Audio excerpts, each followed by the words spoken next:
Welcome to the third episode of Zoroastrianism 101, a series exploring the history, religion, theology, philosophies, culture, and traditions of one of the world's oldest and most influential continuously practiced religions. You don't have to watch our series in order, but going back to previous episodes might help you with figuring out a greater understanding of different terms and concepts that we may be exploring in this video. In the previous episode, we explored the epic narrative of Zarathustra's life through a variety of lenses. However, to explore Zarathustra's life is one thing, but to understand his theologies and teachings is another. As such, we will be exploring the teachings and the theology of Zarathustra as found in his own words in the Gathas of Zarathustra, in the Yasna-Haptangaiti, the first liturgy of the Zoroastrian community, and in the four sacred mantras, in texts that are written in what's known as Old Avestan.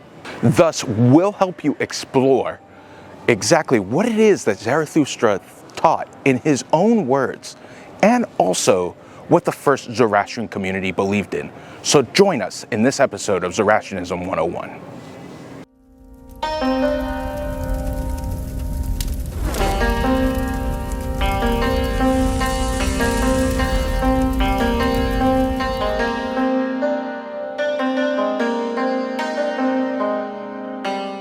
The texts of the Avesta are linguistically divided into two categories, Old and Young Avestan.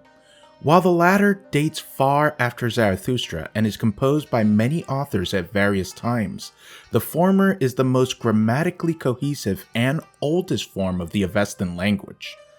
The following are the Old Avestan texts, said to be composed by Zarathustra and his first followers. The Gathas, 5 autobiographical, spiritual, and ethical poems composed by Zarathustra. The Yasna-Haptangaiti, the first Zoroastrian liturgy, labeled as unmatched by any other, where natural elements and animals are venerated. The 4 sacred mantras, powerful and primordial recitations that bookend the Old Avestan texts. This episode aims to build an understanding of what these texts teach us in an introductory fashion through a basic interrogation of the theologies and teachings found within.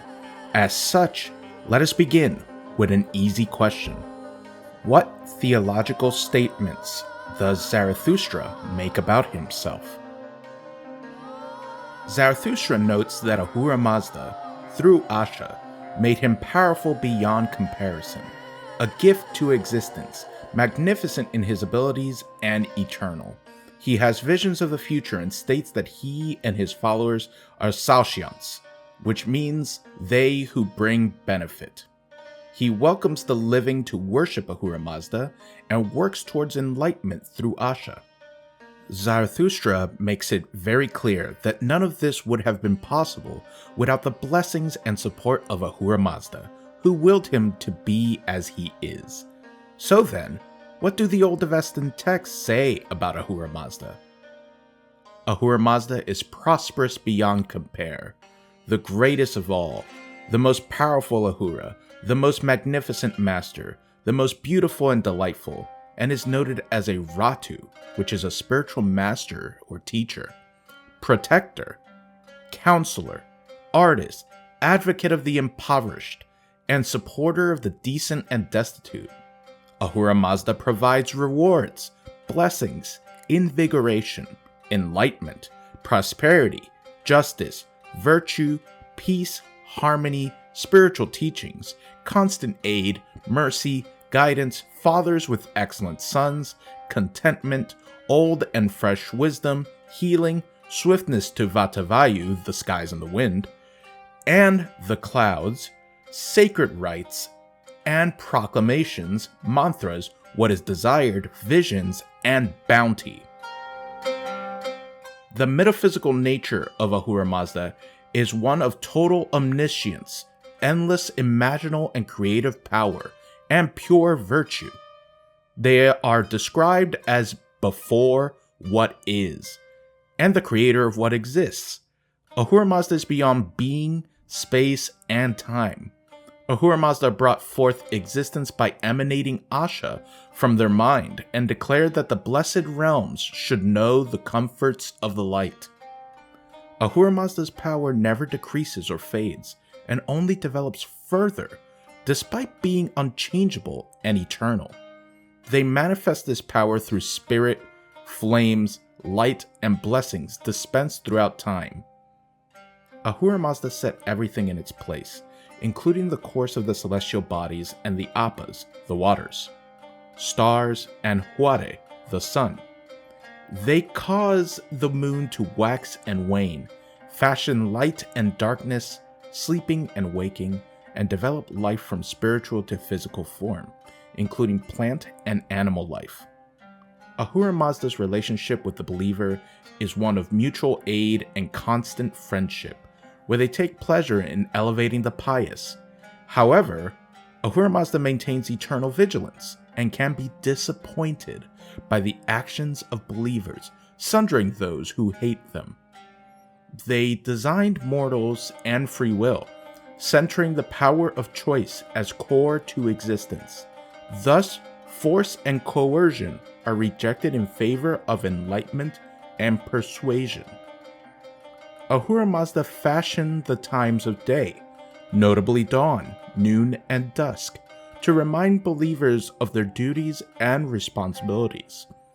Zoroastrians are requested to learn Ahura Mazda's spiritual teachings, which are revealed and also esoteric, and are asked to spread knowledge of Ahura Mazda, Asha, and the teachings to all places and nations.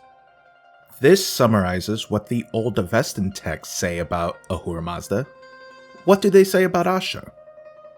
Asha, described as glorious, is one with and the first emanation of Ahura Mazda. It is the life force and essence of both the spiritual and material realms. It aids those who call to it, teaches spiritual lessons, and brings the holy light's blessings. Asha brings the believers harmony and strengthens them through communion. Communing with Asha is central to becoming an Ashavan, a master of Asha, and a Ratu, a spiritual master or teacher, of which there are many. Reaching this sought-after level makes one truly blessed, and allows one to transmute anxiety and misfortune into pleasure, turning sorrow into joy.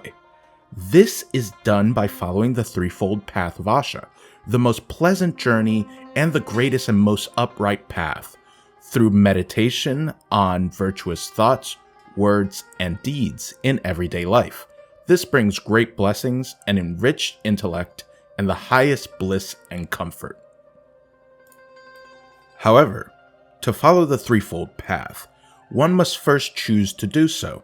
So then, what do the old Avestan texts say about choice?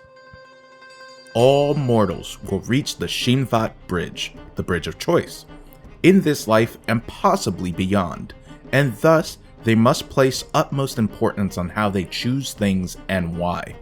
Mortals have free will and must exercise it appropriately, lest their unvirtuous decisions harm them, others, and their existence. One's every thought thus should be centered on the divine invitations gained through each self-made choice in order to be virtuous. If one does not choose virtue, atonement and redemption are possible either by the direct choice of the individual or at the final reckoning.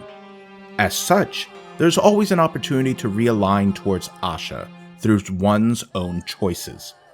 Choice is made through knowledge. One must be responsible for any knowledge gained as well as its use. For example, one must always use wisdom to choose virtuous rulers over corrupt ones, as the latter impedes enlightenment. However, the most virtuous of all rulers in both realms is incomparably Ahura Mazda. All choices are between twin spirits, Asha and Druj, which means the lie, which are in complete disharmonious opposition, representing the best and worst existences since the beginning of time, One is the most virtuous choice, representing life, growth, truth, and enlightenment. The other is not, representing death, decay, deceit, and destruction. The charitable choose correctly, while the miserly do not. The latter of these spirits, Druj, the anti-life, causes one to act horribly against virtue and destroys one's mind, while Asha is prosperous, blessed, and brings enlightenment. Asha clothes one in virtue, described as armor composed of the hardest diamonds. Zoroastrians must master the spiritual teachings and the methods of combating Druj to empower Asha. Within and without, there will come a time when the twin spirits are harmonized and transcended. So, we know choice is essential, and that one must choose virtue over unvirtuousness. What then is defined as virtue and unvirtuousness? The old Avestan texts define virtue in both the positive, by stating or implying something is virtuous, and the negative, by stating or implying something is unvirtuous or corrupt.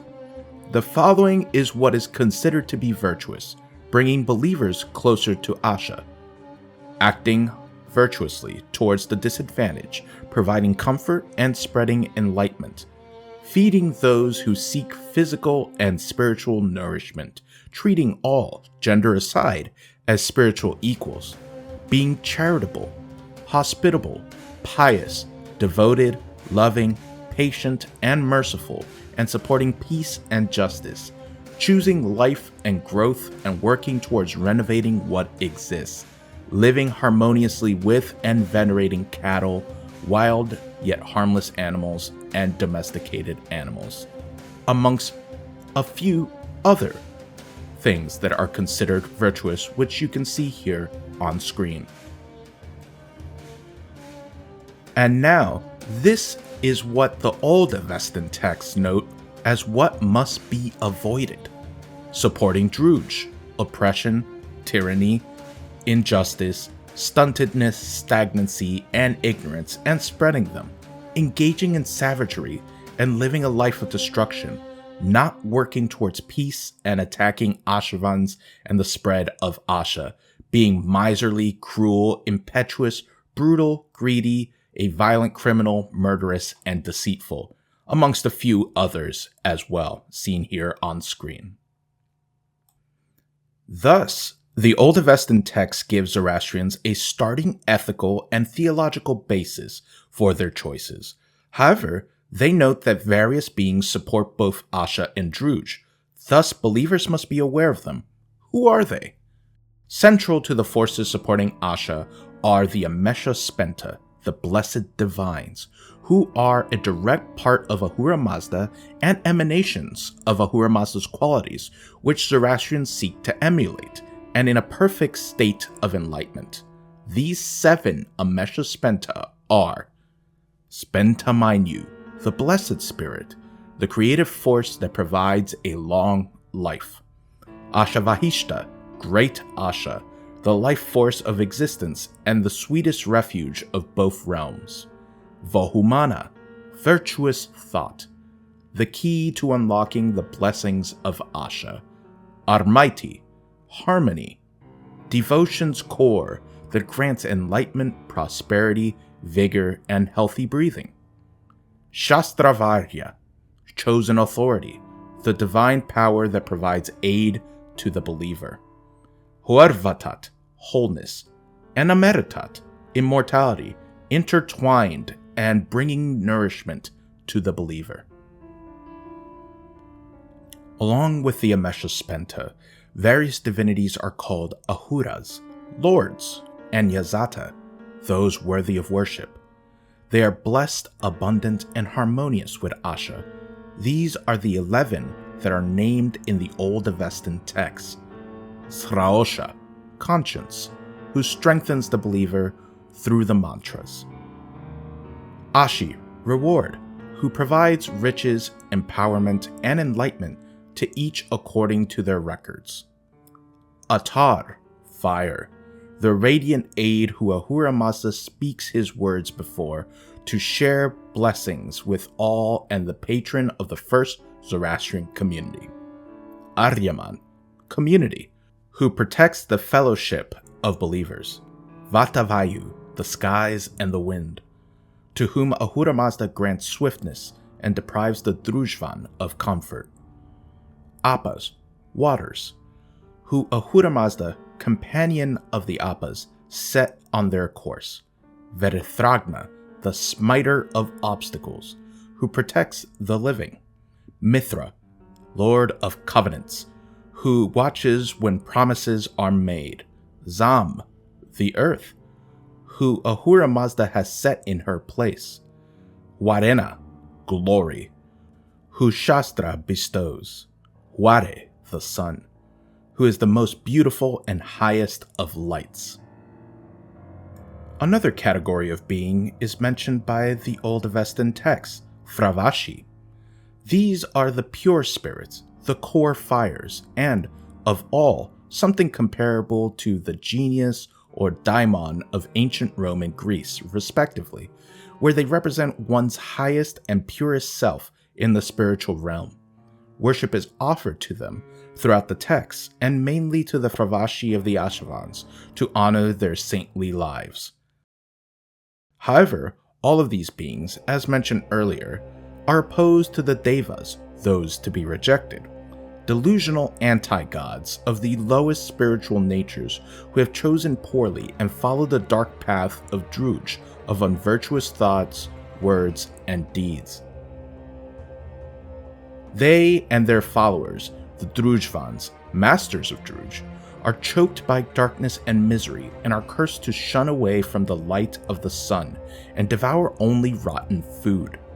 The believers called upon to shackle the Daevas within and without. They are saplings grown from unvirtuous thoughts that manifest horrors that corrupt mortals into becoming their servants, thus desecrating the minds of the living.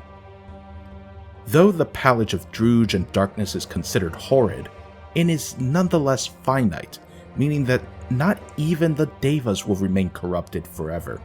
Only one Daeva, however, is directly named by Zarathustra, Aishma, Fury, who uses might and rage as tools of oppression and curses mortals to poison existence.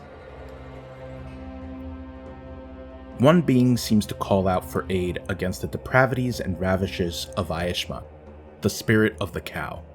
What do we know about the spirit of the cow from the old Avestan texts? The spirit of the cow is implied to be the very spirit of all animals, and perhaps of nature itself.